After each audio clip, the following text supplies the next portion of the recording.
When it comes to the Baseball Hall of Fame, there are drug users, domestic abusers, racists, cheaters, and overall bad people elected in. This shouldn't come as a surprise to anybody, considering that we're dealing with human beings here. Most players in the Hall were good men who meant well, but there's always going to be the group that wasn't. They're not robots. Hall of Famer Roger Hornsby was rumored to be part of the KKK and also allegedly released Catholic players who were on his team because of that prejudice. Yet, there is no uproar about him being in Cooperstown, and frankly, there shouldn't be. The Hall of Fame should be based off numbers alone. Whether you are a good person or not should not factor in, considering the Hall of Fame is a historical museum about all things baseball, not just the things we necessarily like about the game and its players. You have to show the dark side as well. We then get to Curt Schilling, a baseball legend, one of if not the greatest postseason pitchers of all time, and played a huge part in the Red Sox breaking the curse of the Bambino. Well, he's somehow not in yet, so how can this be?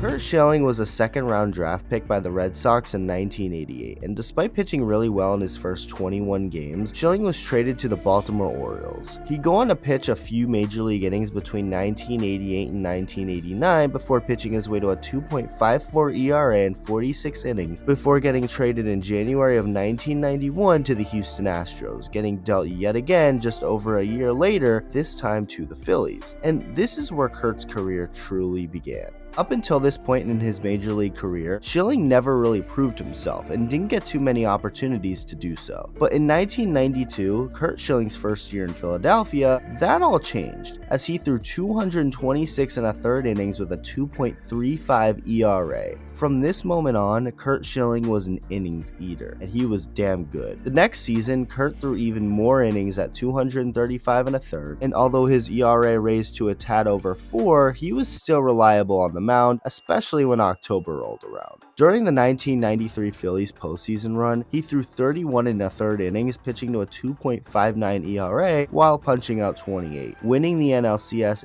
MVP honors for his overall performance against the Atlanta Braves. 1995 and 1996 were solid years for Curt, and then 1997 arrived, a year in which Curt Schilling was selected to be in his first ever All-Star game, going to make it 3 years in a row in 1997, 98, and 99. In 1997, Schilling threw over 254 innings to the tune of a 2.97 ERA. You think his arm is tired? Think again, because Curt would go on to throw almost 270 innings the very next season in 1998, pitching to a 3.25 ERA. 1999 was another solid season, and then came 2000 when he was traded to the Arizona Diamondbacks, a team which finished in third place. But by October of the next year in 2001, Curt Schilling was back on the mound of baseball's brightest stage. Schilling went out in his first full year in Arizona and pitched to a 2.98 ERA and over 256 innings thrown, going on to help push the Diamondbacks to a World Series championship over the New York Yankees, sharing the World Series MVP award with teammate Randy Johnson, and also went on the cover of Sports Illustrated with Johnson for the Sportsman of the Year award. He won 22 games that year, 23 the next, and after a solid 2003 season, Curt's future in Arizona was up in the air. Meanwhile, over in Boston, the Red Sox were just coming off of yet another heartbreaking finish to a great season, this time by the hands of Aaron Boone and the New York Yankees. Boston wanted Schilling, and in order to get him, they were going to trade for him. But Curt wasn't necessarily gushing at the idea and rushing to waive his no-trade clause. He didn't think Fenway would be a good park for him to pitch in, considering he's more of a fly ball pitcher. He didn't think they'd pay him enough, and the very team that ended the 2003 Red Sox season, the New York Yankees, were also interested, which had Curt himself interested. Red Sox lead front office man Theo Epstein had a plan though, and nothing was going to stop him. Epstein went on to take one of his assistants, Jed Hoyer, with him on a trip. Where did they go? The Schilling house for Thanksgiving. They made it clear that Fenway wasn't actually going to hurt his pitching the way he thought it would, presented ways to help with his ALS charity, and most notably gave Curt an idea. The idea that you can go to the Yankees and win yet another championship with them, or you can go to Boston and do something that nobody had ever done before and break an almost 9-decade-long curse. Epstein and Hoyer ended up spending the holiday with Curt, his wife and family, with the two parties coming up with an agreement to later make a trade, sending Curt Schilling to the Boston Red Sox, and the rest is history.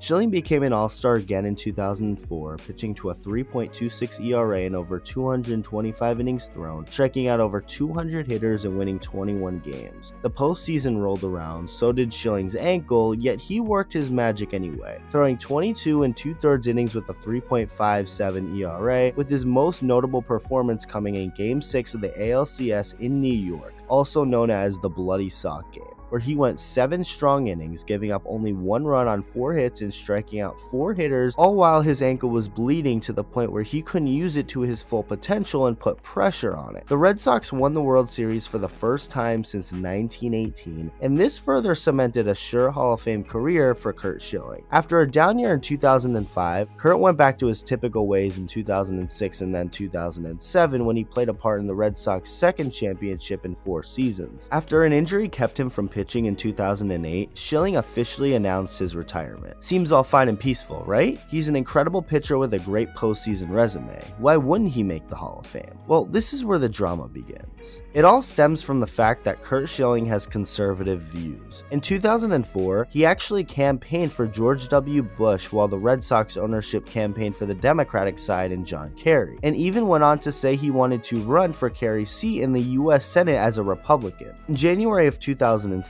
Curt talked about how he was going to support Senator John McCain as president, criticizing Senator Hillary Clinton because of how she criticized the war in Iraq, going on to even become a potential candidate for the U.S. Senate in the special election in Massachusetts, but ruled out a run, endorsing Republican candidate Scott Brown for the seat instead. But even after all of this, Curt never really received much backlash for the things he said and did. But 2015 rolled around, Donald Trump ran for president, and everything seemed to change. In August of 2015, Curt Schilling posted a meme on his Twitter which said this, quote, "It said only 5 to 10% of Muslims are extremists. In 1940, only 7% of Germans were Nazis. How'd that go?" End quote. He was clearly comparing the extremist Muslims to German ones, and agreeing with the point that even though there are way more non-extremists, those few can still end up hurting a lot of people. But, of course, people took this and ran with it, saying that Curt Schilling is a racist. He immediately took the tweet down, but that did not stop ESPN from suspending him for a month. In April of 2016, Schilling then posted yet another meme, this time about a transgender issue. ESPN didn't suspend him for this, but rather fired him. And this was really the start of Curt's rebellious nature toward companies like ESPN. He was no longer employed by them and felt like he was wrongly fired, so why not fully speak your mind at this point? The worst thing Curt has ever done was when he tweeted out a picture of someone wearing a shirt that endorsed lynching journalists, to which he said was awesome. He later defended the tweet as a joke filled with sarcasm. To me, at least, this was by far the worst thing he did, and he'd probably admit that it was a stupid thing to tweet today. But other than that, what fireable offense has Curt Schilling ever done? Talking about his opinion? He's never been abusive, never took drugs, never took any performance-enhancing drug, has never partaken in any criminal activity whatsoever, and oh wait, remember when I said he was never abusive? Well, I actually take that back. The man beat cancer. Schilling never touched any kind of steroid and was called into Capitol Hill to testify against the players in baseball who were, saying that Jose Canseco's stats should be thrown out the window and that Roger Clemens' 4 Cy Young Awards from 1997 and on should be stripped. Whether you love him or whether you hate him, Curt Schilling speaks his mind. He doesn't care what people think of him and the potential consequences he'll get by voicing his opinion. And he's also been vocal on the double standard by companies like the one who let him go, ESPN, for keeping people on the job who what he thinks have a liberal agenda over a conservative one, saying that he wasn't fired for speaking his mind, but rather because he's a conservative. As far as the writers who decide who make the Hall of Fame, they're unfortunately very biased, and many choose not to use a vote on Curt Schilling. Why? Not because they think his numbers weren't good enough, not because they suspect that he cheated, but because of his political views. At this point, he's mentally drained from it all, and he said so himself, going as far as to request to be removed from the ballot, something which was declined. He has a wins above replacement around 80. For some context behind this number, the average Hall of Famer has around a wins above replacement in the 50 to 70 range. Like I just said, Curt's is almost 80. That really tells you all you need to know.